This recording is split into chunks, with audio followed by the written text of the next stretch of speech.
서로 축복하겠습니다. 올해에는 오직 성경으로입니다. 말씀의 불을 끌어안고 살아갑시다. 할렐루야. 오늘은 솔라 스크립투라 두 번째 시간입니다. 오늘은 복은 말씀으로부터 옵니다 라는 제목으로 하나님의 말씀을 전하도록 하겠습니다. 지난 주일이 2017년도 새해 첫날이었다는 거 다 아시지요? 이 즈음이 되면 우리나라 사람들이 이제 입에 달고 다니는 말이 있습니다. 그것은 바로 새해 복 많이 받으세요 라는 인사말입니다. 우리 교회에서는 새해에 하나님의 복 많이 누리십시오 라는 축복으로 대신했는데요. 지난 한 주간을 살면서 저도 우리 성도들은 물론이고 제가 살고 있는 곳에서 만나는 사람들에게 또 교회 인근에서 만나는 사람들에게 계속해서 복 많이 받으시라 축복의 인사를 전했습니다. 그러면 대부분의 사람들이 제가 하는 인사를 받아줍니다. 그리고 저를 향해서도 그들도 복을 빌어줍니다. 이렇게 우리나라 사람들이 신년이 되면 늘 주고받는 인사가 바로 복입니다. 이 복은 그야말로 모든 사람들이 받고 싶어하는 것 중에 하나요, 으뜸인데요. 그렇다면 복이 뭐냐? 한자어로는 이 복복자 쓰잖아요. 이 글자는 변천의 과정을 거쳐서 만들어진 겁니다. 영상에 나오는 제일 앞에 있는 글자가 갑골문자라는 건데요. 갑골문자는 거북이의 이 배딱지와 소의 어깨 쭉지 뼈에 새긴 글자를 가리키는 겁니다. 고대 글자 중에 하나인데요. 이 글자에 따르면 옆에 있는 그림처럼 술이 가득 담긴 술병과 제단의 모양을 본떠서 이 글자를 만든 겁니다. 이 글자는 사람들이 맛있는 술을 가져와서 신에게 바치며 행복을 비는 것을 나타내는 겁니다. 이러한 연유에서 나중에 이 복복자라는 글자는 행복 혹은 만족이라는 뜻을 갖게 됩니다. 우리말 사전에서 복은 삶에서 누리는 좋고 만족할 만한 행운 또는 거기서 얻는 행복이다. 그렇게 정의해 놓았습니다. 이러한 복의 근거에서 흔히 오복 있다는 거 아시죠? 전통적으로는 장수, 부유함, 건강, 또 인덕이 좋은 거, 일생 동안 평안한 것을 가리킵니다. 서민들의 입장에서는 이제 인덕 대신에 귀하게 되는 것, 또 일생 동안 평안한 것 대신에 자손이 많아지는 것을 꼽기도 합니다. 이렇게 우리의 일생에 걸쳐서 사람들이 이 복을 말하기 때문에 우리의 일상에서 복이라는 글자를 보는 것이 그다지 어려운 일이 아니에요. 제가 설교를 위해서 찾아봤더니 경우가 참 많더라고요. 제일 먼저 꼽아볼 수 있는 것은 최근에 나라에서 일로도 언급이 됐었던 복주머니. 이건 오방랑은 아니고 그냥 복주머니입니다. 복주머니. 복이라는 글자가 아주 선명하지요. 다음은 저도 예전에 많이 해봤는데요. 섣달 금은날 밤부터 정월 초하루날 아침 사이에 남의 집에다 걸어놓는 조리, 복조리라고 했습니다. 다음날 찾아가서 조리값 내놓으라 이렇게 뗐으면 그때는 돈을 줬어요. 저도 기억이 나요. 자, 그런 다음에는 이제 복열쇠 고리가 있고요. 다음은 중국집 간판에 쓴 복자입니다. 이 중국집 사장님들은 꼭 복자를 저렇게 거꾸로 써놓습니다. 중국에 가도 그렇고 한국에 있는 중국집도 그렇습니다. 이유가 뭐냐? 복이 내려와라 그런 의미라는 거예요. 그래서 글자를 거꾸로 써놓는답니다. 아마도 바르게 해놓으면 복이 안 오는 모양이에요.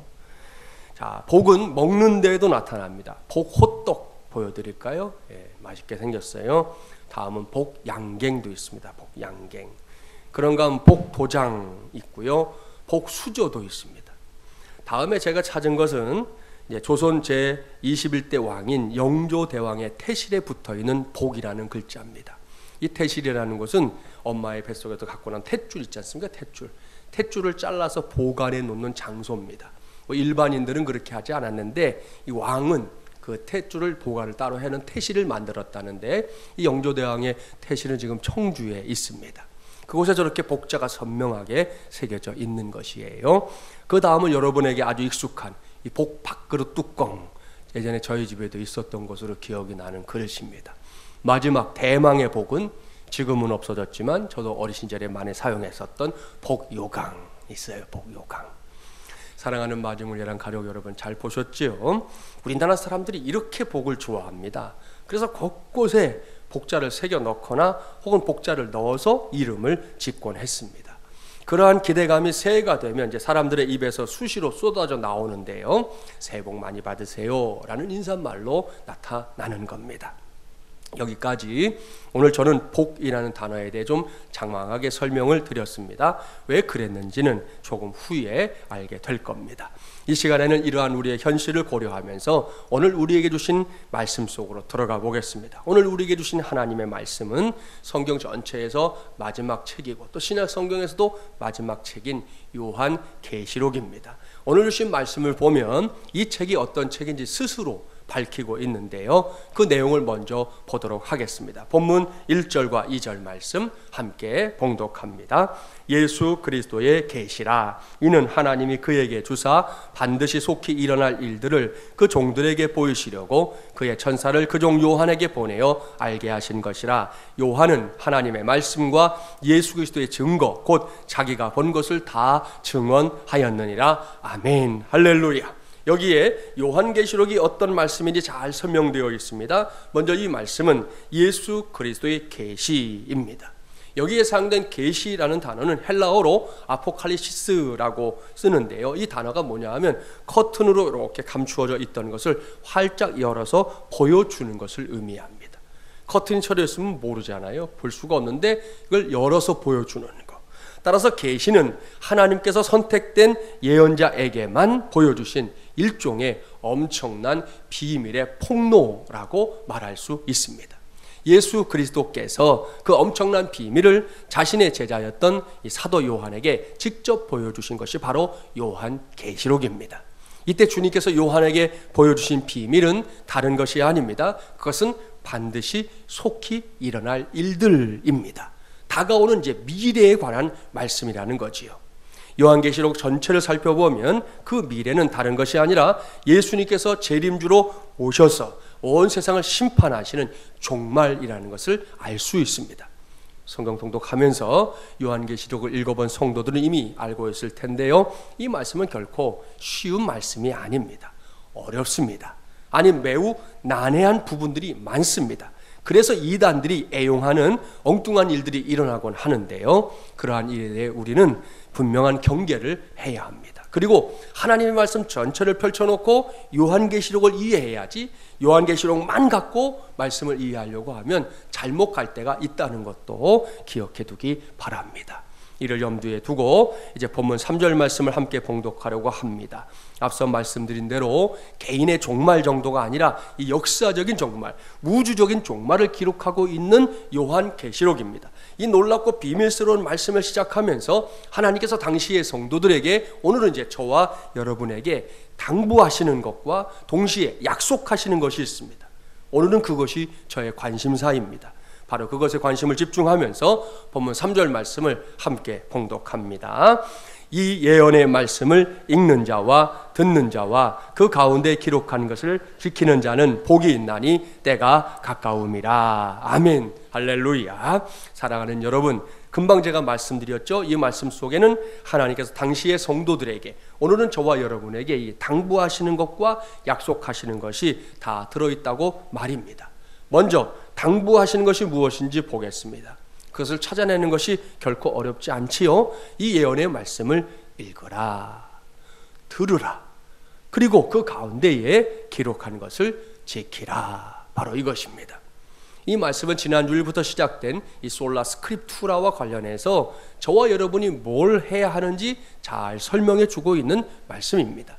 지난 주일에 저는 솔라 스크립투라가 다름 아닌 종교개혁자들이 목숨을 걸고 붙잡았던 슬로건이라고 말씀드렸습니다. 지구촌 곳곳에 자리 잡고 있는 이 개신교회들은 모두가 다 그런 전통을 이어가고 있는 건데요. 우리 교회 역시 마찬가지입니다. 대한예수교 장로회 통합측에 소속된 우리 교회 역시 솔라 스크립투라를 목숨처럼 붙잡았던 종교개혁자들의 전통을 이어가고 있는 교회입니다. 지난 주일에 주보에 썼던 칼럼에 소개한 대로 개신교회는 달리 표현하면 개혁교회라고 부르는데요. 영어로는 Reformed Church라고 부릅니다. 그 의미가 뭐라고 했습니까? 종교개혁이 일어났던 500년 전에 개혁이 끝났다는 의미입니까? 아니에요. 계속해서 개혁되어 가는 교회, 그런 의미입니다. 그것이 Reformed Church, 개혁교회라는 거지요. 이러한 단어의 의미만 생각해봐도 종교개혁에 있어서 가장 중요한 슬로건이었던 솔라 스크립투라, 오직 성경으로는 결코 구호에 그치면 안 된다는 걸 알 수 있습니다.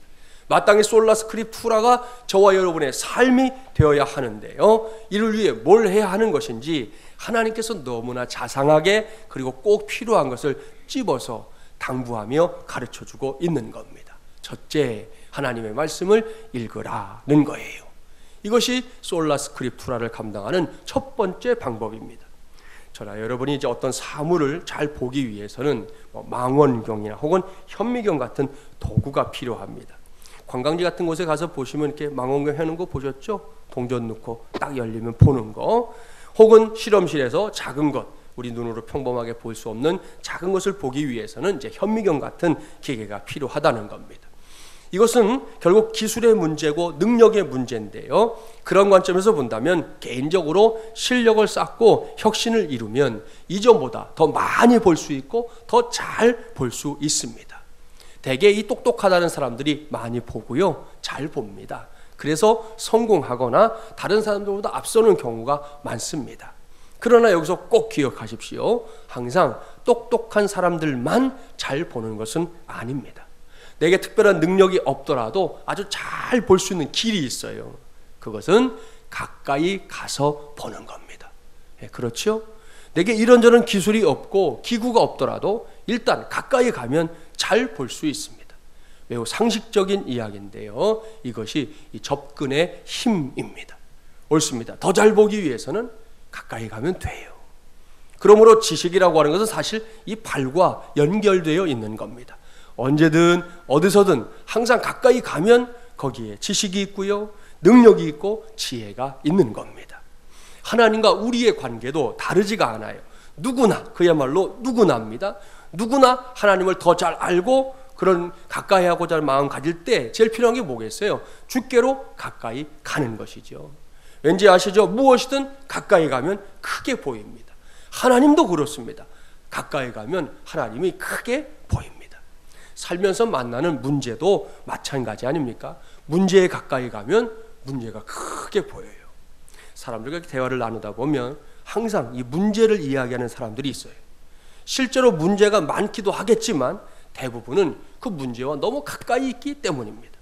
그런가 하면 객관적으로는 분명히 많은 문제를 안고 있는 사람인데도 입을 열면 항상 하나님을 말하는 사람이 있어요. 이런 사람은 문제와 상관없이 하나님이 가까이 있으니까 하나님만 보이는 거고요, 하나님만 이야기할 수 있는 겁니다. 이러한 사실로 미루어 볼 때 우리의 삶에서 일어나는 많은 일들이 결국은 이게 거리의 문제구나 하는 걸 알 수 있어요. 사울왕의 서슬퍼런 눈을 항상 피하며 살았던 다윗, 광야에서 많은 문제를 안고 있었습니다. 언제 목이 떨어질지 모르는 두려움 속에서 이 다윗이 광야 나가 살았잖아요. 그런데 그의 고백과 찬송을 보십시오. 온통 하나님으로 가득 차 있습니다. 왜요? 비록 광야에서 많은 문제 속에서 특별히 사울왕의 그 칼날, 그걸 염려하며 살았지만 그럼에도 불구하고 다윗은 하나님께 가까이 가 있었기 때문입니다. 하나님께서는 솔라 스크립투라에도 동일한 원리를 적용하라 말씀하십니다. 그 첫걸음은 하나님의 말씀을 가까이 하면서 읽으라는 거예요. 그러면 어떻게 된다고요? 하나님의 말씀이 크게 보입니다. 잘 보입니다. 확실하게 보입니다.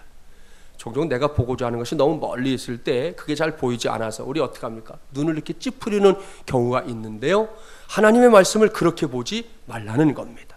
하나님의 말씀을 가깝게 놓고 보면요, 얼굴에 내천자 쓰면서 볼 일이 없고요, 5만 가지 인상 쓰면서 볼 일도 없습니다. 하나님의 말씀 앞에서, 이 말씀 안에서 오가시는 주님을 만나게 되는 거고요, 그 달고 오묘한 말씀을 깨닫게 되는 겁니다. 그러니 이것이 얼마나 기쁜 일입니까? 사랑하는 여러분, 하나님이 하나님의 말씀을 놓고 하신 첫 번째 말씀은 말씀을 읽으라는 거예요. 그것도 가까이 하면서 말입니다. 우리 중에 이거 못할 사람이 있습니까? 없습니다. 안 할 사람은 있어도 못할 사람은 없다는 거예요. 혹 성경책이 없어서 가까이 할 수 없다면 당장 010-3786-4297로 전화를 주십시오. 제가 당장 사드릴게요. 그렇게 하면 우리 중에 성경책을 가깝게 하지 못하겠다 말할 사람 단 한 사람도 없게 될 겁니다. 그렇습니다. 이것은 철저하게 거리의 문제입니다. 그리고 성경책에 가까이 가는 것은 누구나 할 수 있어요. 핑계할 수 없는 일이라는 말씀입니다. 우리는 이것이 얼마나 귀한 일인지 재작년과 작년 가을에 전교인 90일 통큰 성경 통독을 하면서 이미 체험했습니다. 그렇게 성도들이 하나님의 말씀을 가까이 하면서 읽어나가는 그 기간 동안 교회의 영적인 분위기마저 확실하게 달라지는 것을 연거푸 체험했습니다. 올해도 다르지 않습니다. 가을에 3차 통독을 하겠지만 그때까지 기다리지 말고 지난 연말에 나눠드린 이 교회 생활 체크카드 보면 딱 한 장 펼치시면 이 말씀 생활 부분이 있는데 여기를 하나씩 지금부터 채워가기 바랍니다. 그렇게 해서 하나님의 당부를 실천해 나가는 저와 여러분이 되기를 주님의 이름으로 축복합니다. 두 번째 당부가 있어요. 그것은 하나님의 말씀을 들으라는 겁니다. 이것은 오늘날로 말하면 설교자가 전하는 설교 말씀을 귀 기울여 들으라는 그런 의미입니다. 신학에서는 하나님의 말씀을 몇 가지로 구분해요. 먼저는 계시된 말씀, 예수님을 가리키는 거예요. 두 번째, 기록된 말씀, 성경을 가리키는 것이죠. 선포된 말씀, 설교를 의미합니다. 또 보이는 말씀인데요. 보이는 말씀은 성찬식을 가리키는 것입니다. 이러한 분류에 따르면 선포된 말씀인 설교가 분명히 하나님의 말씀을 듣는 통로입니다. 이것은 저 같은 설교자의 입장에서 매우 묵직한 부담감이 됩니다. 그렇지 않겠습니까? 설교자인 제 자신이 부족하고 죄 많은 연약한 사람이라는 걸 알잖아요. 그런 사람이 설교를 하나님의 말씀으로 선포한다는 거 분명히 어려운 일입니다. 그래서인지 몰라도 이 강단과 관련된 여러 이야기들이 있어요. 어떤 전도사님이 결혼을 했습니다. 신혼방에 들어가서 짐을 정리하다가 사모님의 가방에서 조그만 통을 하나 발견했답니다. 궁금해서 물었어요. 이게 뭐요? 그래서 사모님이 대답합니다. 다른 것은 몰라도 이것만은 당신 절대 열어보시면 안 돼요. 알았죠? 전사님이 궁금했지만 워낙 완강하게 말리는 통에 알았다 약속을 했어요. 그런 후에 이제 잊어버렸는데요. 어느덧 세월이 20년이 흘렀습니다. 어느 날 이사를 하게 돼서 짐을 정리하다가 20년 전에 보았던 그 통을 다시 우연히 발견했습니다. 이제 그 목사님이 됐잖아요. 목사님이 속으로 이제는 20년이나 지났으니 설마 괜찮겠지 생각하면서 살짝 통을 열어봤습니다. 그런데 그 안에는 현금 200만 원과 계란이 3개, 요즘 계란 되게 비싸죠. 계란 3개가 들어있더라는 거예요. 목사님이 너무 궁금해서 사모님께 사실을 고백하면서 물었습니다. 당신이 절대로 열어보지 말라고 한 통을 내가 오늘 그만 열어봤네요. 그런데 그 안에 있는 이게 도대체 뭐요? 사모님은 절대 열어보지 말라고 했는데 열어봤다고 원망하면서 마지못해 이야기를 해주었습니다. 좋아요.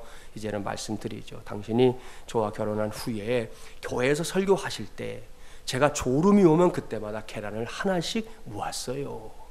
그러니까 목사님이 순간 기분이 좋아졌어요. 그래요? 그럼 20년 동안 내가 3번밖에는 졸음이 오는 설교를 하지 않았다는 거네? 그럼 그 옆에는 돈은 뭐요? 그래서 사모님이 머뭇거리다가 대답한 거죠. 계란 판 돈이요. 그랬다는 거죠. 들을 끼는 성도들은 잘 들은 줄 믿습니다. 아무튼 사람이 설교를 한다는 거 분명히 부담이에요. 사람이니까 부득불 연약함을 갖고 있는 사람이기 때문에 실수를 할 때도 있습니다. 그럼에도 불구하고 맡겨진 사명이기에 할 수 있는 한 최선을 다하려고 하는 것, 이것만이 제가 할 수 있는 전부입니다. 지금까지도 그랬지만 저는 앞으로도 제가 전하는 말씀이 하나님의 말씀이 될 수 있도록 제 자신이 먼저 말씀 앞에 서는 노력을 게을리하지 않을 겁니다. 제게 먼저 들려주시는 말씀, 그 다음에 여러분에게 있는 그대로 전하는 데에도 최선을 다하도록 하겠습니다. 이를 위해, 그리고 저만이 아니라 모든 설교자들을 위해 여러분 모두가 기도해 주기 바랍니다. 그리하면 이 강단에서는 언제나 하나님의 말씀만이 선포될 줄 믿습니다. 그러나 그것만으로도 안 되지요. 설교를 하나님의 말씀으로 듣는 여러분, 회중들도 마찬가지입니다. 설교자가 진정으로 믿음으로 준비된 설교를 할 때 회중들은 그 설교를 하나님의 말씀으로 100% 받아들여야 합니다. 그래야만 그 말씀이 내 말씀이 되는 것이죠. 나를 살리는 말씀이 되고요, 나를 능력 있게 만드는 말씀이 되는 겁니다. 아무쪼록 우리 교회 안에서는 설교자와 우리 회중들이 하나님의 말씀을 하나님의 말씀으로 선포하고 또 받는 놀라운 역사가 왕성하게 일어나게 되기를 주님의 이름으로 축복합니다. 이 제게는 설교 말씀을 귀를 기울여 듣는 일, 요것만 생각하면 이렇게 떠오르는 실화가 하나 있어요. 진짜 실화인데 어느 교회의 한 형제가 군에 입대했을 때의 일입니다. 선임 하사가 주동이 돼가지고 이 내무반에서 밤만 되면 이렇게 음란 비디오를 틀어놓고 보더라는 거예요. 요즘 뭐 야동이라는 거 있잖아요. 믿음을 가진 이 형제가 너무 고민이 됐습니다. 군대라는 특수한 환경이다 보니 마땅히 몸을 피할 곳도 없잖아요. 뭐 타령할 수도 없고. 그래서 음란 비디오가 돌아가기 시작하면 슬그머니 빠져나와서 가는 곳이 화장실이에요. 그러던 어느 날이었습니다. 이날도 이 형제가 음란 비디오 때문에 혼자 빠져나와서 화장실에서 기도를 하고 묵상하다가 나 혼자만 빠져나와서 되겠나? 이건 비겁한 생각이다. 나 혼자만 빠져나오면 이것은 바퀴벌레 신세다. 이런 생각이 들었다는 거예요. 그때 갑자기 입대하기 전에 주일 예배 시간에 들었던 목사님의 설교 말씀 가운데 하나가 떠오른 거예요. 로마에서 이 검투 경기가 없어지게 된 이유를 목사님이 설명해 주셨던 내용이었는데요. 고대 로마 시대에 그리스도인 검투사들 아시죠? 칼 갖고 싸우던 사람들, 그 중에 그리스도인이었던 이 델리마쿠스라는 사람이 피를 흘리며 죽어가는 검투사들을 보면서 막 열광하는 로마 시민들 앞으로 걸어나가면서 이렇게 외쳤다는 거지요. 이 잔혹한 경기는 중단될지어다. 사람들이 막 야유를 보내고 상대방 검투사가 이 델리마쿠스를 찌르려고 달려오는 순간인데 한 번 더 외쳤습니다. 예수의 이름으로 명하노니 이 잔혹한 경기는 중단될지어다. 사람들의 야유가 더 거세지고 어느새 상대방 검투사가 계속 그의 몸을 찔렀습니다. 그는 칼에 찔려 죽어가면서 마지막으로 말했습니다. 나사렛 예수의 이름으로 명하노니 이 잔혹한 경기는 중단될지어다. 이내 분위기가 썰렁해지니까요. 한 사람씩 원형 경기장을 떠났고 이 일을 계기로 로마에서 검투 경기가 사라졌다고 합니다. 이 말씀이 화장실에서 문득 생각이 난 거예요. 이 형제는 화장실에서 영적으로 먼저 무장했습니다. 그러고 나서 내무반을 향해 뛰어들어가면서 이렇게 외쳤다는 거죠. 나사렛 예수의 이름으로 명하노니 음란 비디오는 끌지어다. 어떻게 됐을까요? 늘씬하게 얻어 터졌겠죠. 그렇다면 제가 이 시간에 이 이야기를 못하지요. 아닙니다. 놀라운 일이 일어났어요. 군대의 상식 같으면 아니 이 쫄병 녀석이 하나님하고 동기동창인 고참들이 즐기시는데 하고 얻어 터져야 되는데 그 말씀에 즉시 순종하더라는 거예요. 갑자기 엄숙해지더니 비디오를 탁 끄고 흩어지더랍니다. 모르긴 몰라도 그 안에 예수 믿는 사람이 있는 거지요. 찔린 거예요. 그래 우리 그냥 자자 이렇게 되더라는 거예요. 그대로는 그 문제가 더 이상 그 내무반에서 문제가 되지 않았답니다. 할렐루야. 사랑하는 여러분, 이게 능력 아닙니까? 이것이 기적이 아니고 무엇이겠습니까? 오늘날에도 마찬가지입니다. 하나님의 말씀을 귀 기울여 들을 때 우리에게도 하나님의 역사가 나타나게 될 줄 믿습니다. 세 번째 당부가 있어요. 그것은 하나님의 말씀에 기록한 것을 지키라는 겁니다. 사람들이 흔히 하는 말 가운데 폼생폼사라는 말이 요즘 있죠. 폼에 살고 폼에 죽는다는 말인데요. 저와 여러분이 들고 다니는 하나님의 말씀이 성경책은 결코 폼생폼사를 위해 주신 말씀이 아닙니다. 하나님께서 하나님의 자녀들에게 말씀을 주신 이유는 이 말씀에 기록된 것들을 하나씩 지키며 살라고 주신 거죠.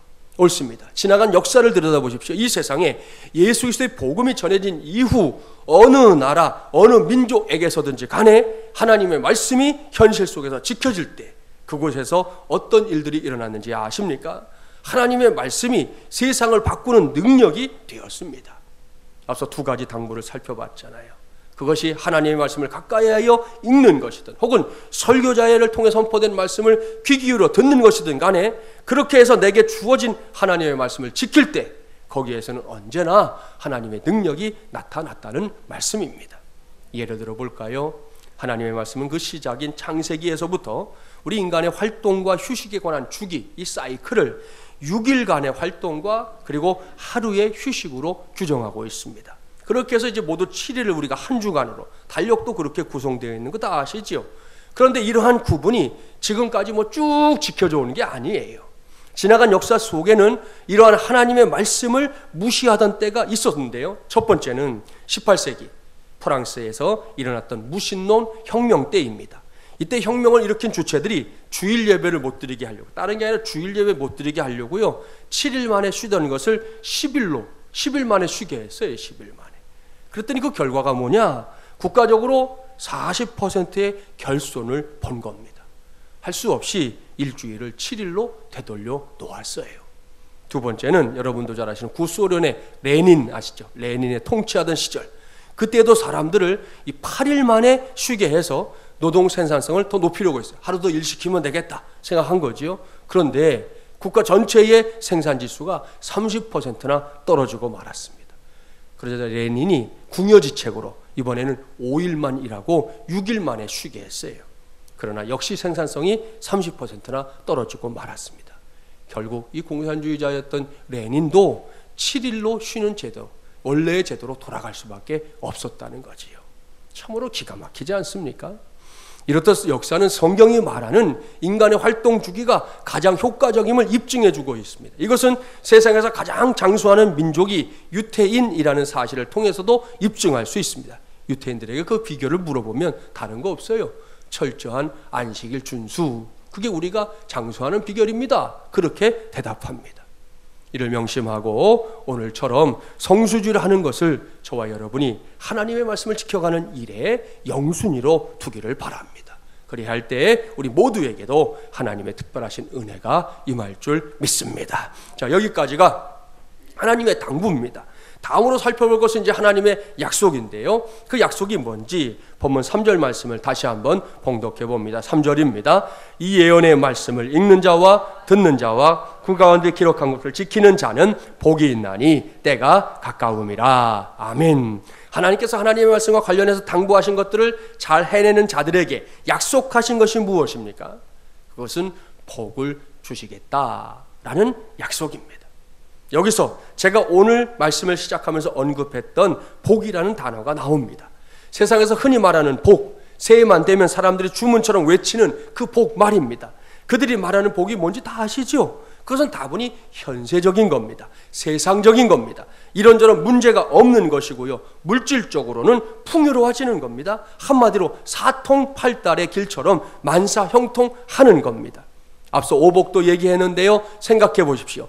잘 먹고 잘 사는 거, 그게 복이라면 예수님은 참 복이 없는 분이에요. 오래 사는 거, 장수가 오복 중에 하나잖아요. 그 복이 진짜 복이라면 예수님은 참 복이 없는 분입니다. 잘 죽는 것이 복이라면 마찬가지로 예수님은 참 복이 없는 분입니다. 이런 점에서 세상이 말하는 복과 성경이 말하는 복은 차원이 다릅니다. 예수님은 단지 세상의 복을 전하러 이 땅에 오신 것이 아니에요. 우리 착각하면 안 돼요.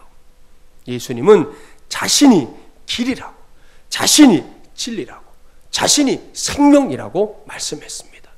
따라서 예수님을 잘 믿는 거, 제대로 믿는 거, 열심히 믿는 거, 이것이 우리 모두에게는 진정한 복인 줄 믿습니다.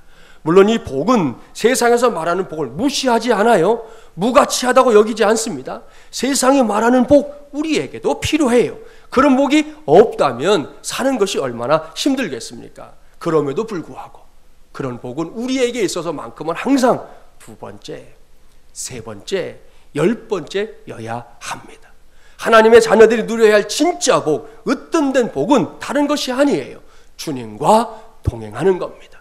나의 기쁨이 아니라 주님의 기쁨이 되는 겁니다. 저와 여러분이 이 길을 걸어가다 보면 세상이 말하는 복들이 나와 멀어질 때가 있습니다. 그럴 때도 여전히 주님과 동행하는 것, 주님의 기쁨이 되는 것, 그것이 복입니다. 그뿐이 아닙니다. 하나님의 자녀들에게 세상이 말하는 복들이요, 넘치게 부어질 때도 있어요. 그럴 때도 그 복 자체에 빠지는 것이 아니라 그 복을 주신 분이 하나님이라는 걸 잊지 않고 여전히 주님과 동행하는 것, 주님의 기쁨이 되는 것, 그것이 복입니다. 빌립보서 4장 11절부터 13절에 기록되어 있는 사도 바울의 위대한 고백 기억하시죠? 내가 궁핍함으로 말하는 것이 아니니라. 어떤 형편에든지 나는 자족하기를 배웠노니 나는 비천에 처할 줄도 알고 풍부에 처할 줄도 알아. 모든 일 곧 배부름과 배고픔과 풍부와 궁핍에도 처할 줄 아는 일체의 비결을 배웠노라. 내게 능력 주시는 자 안에서 내가 모든 것을 할 수 있느니라. 아멘. 이러한 고백이 가능한 상태, 이것이 성경이 말씀하는 복의 실체입니다. 어떤 경우에든 주님과 동행하는 것, 어떤 경우에든 주님의 기쁨이 되는 것. 바울은 그것을 내게 능력 주시는 자 안에서 내가 모든 것을 할 수 있느니라 라는 고백으로 표현하고 있습니다. 이것이 하나님을 나의 아버지로, 예수님을 나의 구세주로 믿고 섬기는 저와 여러분이 받을 복 중에 복입니다. 오늘 주신 말씀에서 그 복을 하나님께서 친히 약속하고 있습니다. 하나님의 말씀을 읽는 자, 하나님의 말씀을 듣는 자, 하나님의 말씀을 지키는 자에게 복을 주시겠다 약속하고 있는 것입니다. 이러한 사실에 근거해서 저는 오늘의 말씀을 복은 말씀으로부터 옵니다 라고 정한 겁니다. 흔히 소문 만복내라고 말하잖아요. 웃으면 만 가지의 복이 온다, 그런 말입니다. 이것은 일리도 있고요, 또 사람들의 간절한 바람이 담겨있는 말입니다. 하지만 여러분, 진짜 만복내는 그저 웃는 것으로만 오는 게 아니에요. 웃기만 해서 만복이 오면 걱정이 없죠. 근데 그것이 다 되는 게 아니에요. 진짜 만복이 저와 여러분에게 오는 길, 그 길은 하나님의 말씀으로부터인 줄 믿습니다. 이러한 사실을 확실하게 밝히는 말씀 한 곳도 소개하고 말씀을 마무리하려고 하는데요, 구약성경 신명기 10장 13절 함께 찾아보실까요? 구약 278쪽 신명기 10장 13절 한 절 말씀 함께 봉독해 봅니다. 278쪽입니다. 함께 봉독해 볼까요? 내가 오늘 내 행복을 위하여 내게 명하는 여호와의 명령과 규례를 지킬 것이 아니냐. 아멘. 할렐루야. 하나님께서 굳이 우리에게 하나님의 말씀을 주신 이유가 무엇입니까? 이 말씀을 족쇄로 삼기 위해서입니까? 아니에요. 목구멍에 걸린 가시가 되게 하신 겁니까? 아닙니다. 신명기 10장 13절 말씀은 단언하고 있습니다. 하나님께서 말씀을 주신 이유, 그것은 너의 행복을 위하여입니다. 이것이 하나님의 뜻이에요. 옳습니다. 하나님께서 구약 시대에는 이스라엘 백성들이, 그리고 오늘은 우리가 행복하게 살 수 있기를 간절히 바라기 때문에 이스라엘 백성들에게, 그리고 우리에게 하나님의 말씀을 주신 줄 믿습니다. 오늘 이후 이러한 사실을 굳건하게 믿는 가운데 하나님의 말씀을 가까이 하며 읽으십시오. 하나님의 말씀이 선포될 때는 귀를 쫑긋 세우고 그 말씀을 들으십시오. 그뿐이 아닙니다. 그렇게 읽고 들은 말씀 중에 단 한 가지라도 좋으니, 한 절이라도 좋으니 그 말씀을 지키며 사십시오. 그리할 때 저와 여러분에게 성경이 말씀하는 복이 임합니다. 꼭 기억하십시오. 하나님의 말씀은 언제나 사람을 행복하게 하는 방향으로 이끕니다. 그렇기 때문에 믿음으로 그것을 지키는 사람들은 복을 받지만, 그렇지 않고 하나님의 뜻을 억지로 거스르려 하는 자들은 낭패를 볼 수밖에 없는 거예요.